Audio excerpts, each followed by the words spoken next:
Hello everyone, welcome back to Geek, Sheek, and Everything Else. Today, I was going to be doing a book review video, but something happened to that. I was working with my editing software, and I deleted the original video. I didn't think it was that big of a deal, but apparently the editing software said, no, since you don't have the original video and the saved project you were working on, yeah, you can't do this anymore. So, that video's gone. Today, I wanted to go over with you guys some of the most weirdest words in the English language.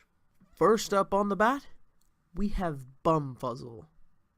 Bumfuzzle is a simple term that refers to being confused, perplexed, or flustered, or to cause confusion.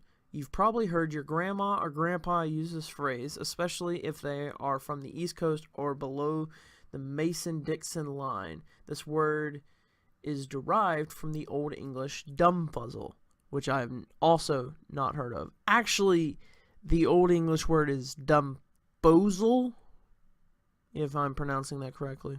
I don't know. Anyways.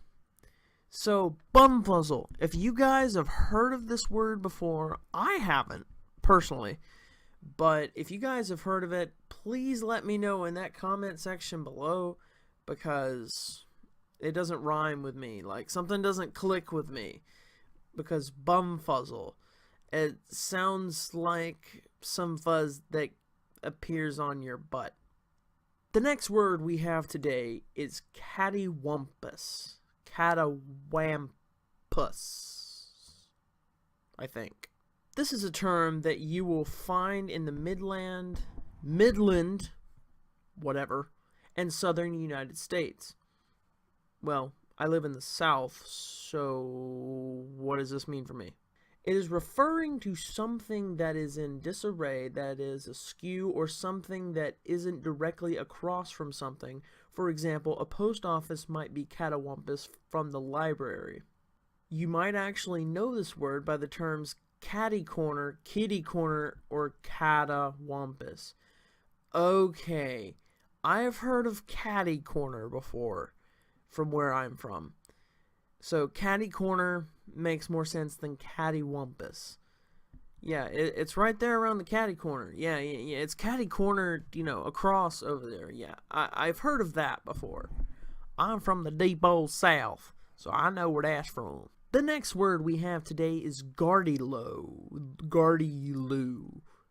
This is actually a Scottish term, but it sounds really nifty. This definition is a funny and gross one.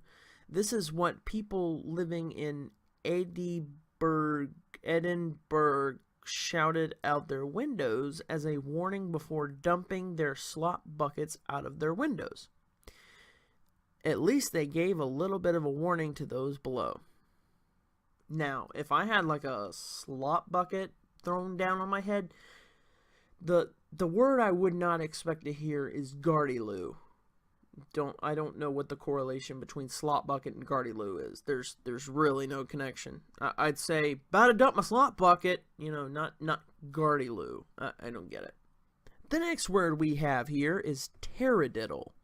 Taradiddle is references someone or something that is filled with pretentious nonsense or something that is a lie. A great example of this is that classic fisherman's tale of how big the fish he caught was. Usually the fisherman is lying or at least exaggerating about the fish, especially if he or she didn't keep the fish. I'm honestly trying to remember what that tale was. I can't think of what it was. It slips my mind. I read it for world literature class one time. I can't remember what it was. If you remember what that strange fish tail thing was, that, you read in lit class or English, or you were flipping through old classic books or something, tell me below if you can remember that name, and I'm going to look it up, like, right afterwards. As soon as you comment down below, looking at it, and I'm going to go research it, because I'm very, very curious as to what that is now. Trying to remember what that is. The next word we have is snickersnee. While this word sounds like something funny or possibly cute, it is actually referring to a long, dangerous knife. It was first used in reference to cut and thrust fighting in the 1700s and is still occasionally used when referencing the knife, though it is becoming more and more obsolete. Interesting word. Snickersnee. Sounds like I don't know, like someone has a sneaker on their knee. I don't know, and they're pronouncing it weird. I know this is off topic, but you know, you guys like with snickersnees, like people with sneakers on their knees, they're trying to like act like a younger kid. You ever seen anything like that? I've always thought that was kind of weird. Like they always try to act like they were little kids for some odd reason, just full grown adults or kids who were like a foot taller than apparently the average size of a kid during that time. I don't know. Anyways, the next word we have is wider shins. Wider. It's got to be wider. Look at that word. Wider shins. Wider shins. So wider shins. This is another way to say something is moving counterclockwise or something that is moving in the wrong direction. It is a more fun way to say counterclockwise and is most likely something you heard one of your grandparents or great-grandparents say. Many people do still use it in many poems and newly published books. Not a single time, not with any grandparent, any book, any poem, any person that I've ever known, and any word that I've ever read or known of, have I ever heard of this word. Wider shins. Look it up. It's an actual word. Wider shins. Makes me think of people with wider shins than average people. Collywobbles. This refers to a weird feeling in your stomach and an overall bellyache. It is derived from the Latin phrase colora morbus, meaning it came from the disease we all know as chloria. Yeah, I don't know this actual word. Chloria. Yeah, I don't know this word. I don't know that word also, along with collywobbles. This is a word many people still use, especially older individuals, and the background is quite dark. Many don't realize the dark background, much like many being unaware of the origins of Ring Around the Rosie. The next word we have is gubbins. Gubbins. Gubbins. I'm going to go with gubbins. This is an object that has little or no value and is also referring to a gadget or device. It can also refer to odds and ends or rubbish, and oddly enough can be used to describe a silly person. A bibliophobia. Now this is a word that perfectly describes many people, and you may be one. This refers to someone who is afraid of running out of things to read. We're guessing that you are probably going to start using this word to describe yourself as you head out the door to the nearest Barnes & Noble or your local bookstore. Yes, I do have a bibliophobia. I am actually currently reading One of Us is Lying. This is the next book that I've been currently reading for the past few days.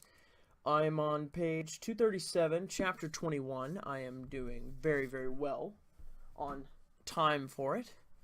And it seems to be very, very interesting. It is the first mystery novel that I've read in a while. If you guys are currently reading One of Us is Lying or anything like it, comment below on that and let me know if you liked it or not. And let me know if there's other books that are like it. Try to suggest them to me. And I'll go up and I'll get to reading them and I'll do a book review for you guys. Our next word is bumbershoot. Here's a fun word that most people know. This is referring to an umbrella and is something we have heard in many a Disney film or in many different books. It is quite fun to grab your umbrella and say in a fun voice, "I think I need my bumbershoot now." Never in my life have I ever heard anyone refer to an umbrella as a bumbershoot. This is an actual word that describes an actual umbrella. I find this very weird and very intriguing. Our next word is lollygag. The origins of this word is unknown, but it first surfaced around 1868. The definition of lollygag is someone who is messing around or wasting time. It also refers to someone who is doing something that isn't serious or useful. This can be a good word to use when procrastinating. I'm just lollygagging.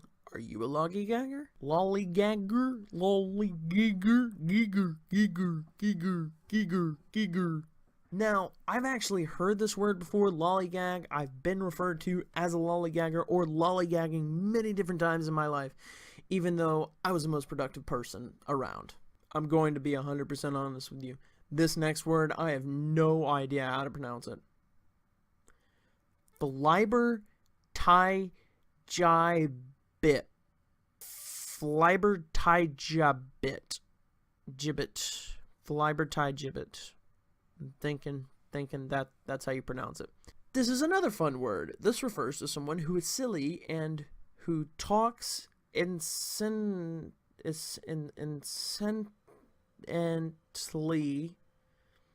The first known usage of this word is the 15th century and is used to spell flibbergibbet. No, I don't even know that word either. Fliebergebeat. Fliebergebet. I still don't know how to pronounce even the word that it was pronouncing. This word also refers to someone who is flighty. This word makes no sense to me whatsoever. Flibbertigibbet. It's an actual word. Look it up. It's an actual word. Malarkey. This refers to words that are insincere and talk that is particularly foolish. This is a word that we can thank the 1920s and 1930s for and is still used by many people. It is a fun word to say as well. Yeah, I've heard a few people say malarkey. You may hear, more older folks say, like, oh, that's malarkey. Or, people from the UK and stuff, I've heard say the word malarkey, but not actually say it a lot, like a common word. It does not seem like a very common word to me. Let's add another word to the list of words Tyler can't pronounce. Siloquint. Siloquint. Yeah, that's the closest I can get to pronouncing this word. Do you remember being the eager student in high school or college who sat on the front row? Do you remember how much the professor spit while talking? Well, this is what the action is called. This is such an eloquent word for such an uncomfortable front row sensation.